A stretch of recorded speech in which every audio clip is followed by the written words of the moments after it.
To change lock screen left shortcut in the heating home routine in Samsung Galaxy S23 Ultra, swipe down the top of the screen and then tap setting icon, tap mode and routine, and then tap routine. While you are in the routine screen, tap heating home routine, tap change lock screen shortcut.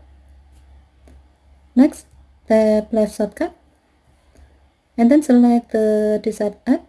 As the example, we will select Spotify app and then tap down button twice to save the change. By doing this, now when the heating home routine is active, your phone will automatically set the Spotify app as the left shortcut on your lock screen. Okay, thank you for watching. Have a nice day.